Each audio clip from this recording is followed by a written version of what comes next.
চট্টগ্রামে বৃষ্টি বন্যায় চরম দুর্ভোগে লাখো মানুষ। আরও জানাতে সাতকানিয়া থেকে যুক্ত হচ্ছেন ফখরুল ইসলাম এবং আমাদের সাথে আরও যুক্ত হবেন ইবের মীর। শুরুতেই ফখরুল ইসলামের কাছে যাব। ফখরুল, কি অবস্থা দেখছেন সবশেষ? যারা দুর্গত রয়েছেন তাদের কাছে ত্রাণ সামগ্রী পৌঁছাচ্ছে কিনা ঠিকমতো জানাবেন।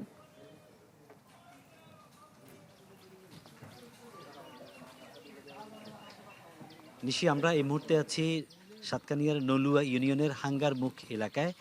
এই এলাকায় এসে আমরা মানুষজনের যে দুর্ভোগ দেখছি এটি আসলে বর্ণনাতীত। এখানে মানুষজন তারা বলছেন যে আসলে সরকারি যে সহায়তা তাদের পাবার কথা ছিল বা সরকারি যে সহায়তা এখানে পৌঁছার কথা ছিল গত এক সপ্তাহে সেটি হয়নি। গত শুক্রবারে সরকারিভাবে প্রশাসনের পক্ষ থেকে ত্রাণ সহায়তা শুরু হলেও এখনও পর্যন্ত সরকারি বা সরকারের পক্ষ থেকে যে সহায়তাগুলো বিভিন্ন মাধ্যম হয়ে সাধারণ মানুষের কাছে পৌঁছার কথা ছিল সেগুলো এখনও এসে পৌঁছায়নি। এর একটি বড় কারণ হচ্ছে তারা বলছেন যে আসলে সরকারি দলের এমপি না হওয়া, বর্তমানে এখানে এমপি যিনি আছেন তিনি সরকারি দলের নয়, সরকারের সাথে তার সমন্বয় নেই।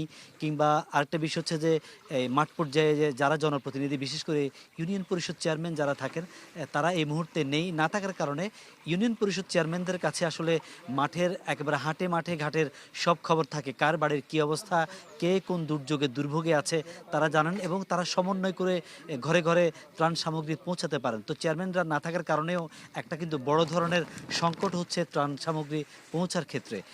এছাড়া এখানে মানুষজন এই বিদ্যুৎ নেই, বিদ্যুতের অভাবে তারা সন্ধ্যার পরে এখানে একেবারে অন্ধকার নেমে আসে।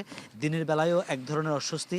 এছাড়া তাদের খাবারের সমস্যা, তাদের এখানে এই যে চিকিৎসার বেশ অসুবিধা হচ্ছে, কারণ সময় মতো চিকিৎসকের কাছে যাওয়া কিংবা ওষুধপত্র কেনা, সেই ধরনের সংকটগুলো কিন্তু আছে।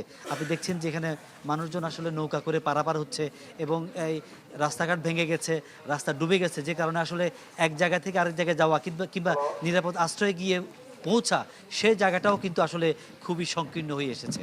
নিশি, ধন্যবাদ ফখরুল ইসলাম।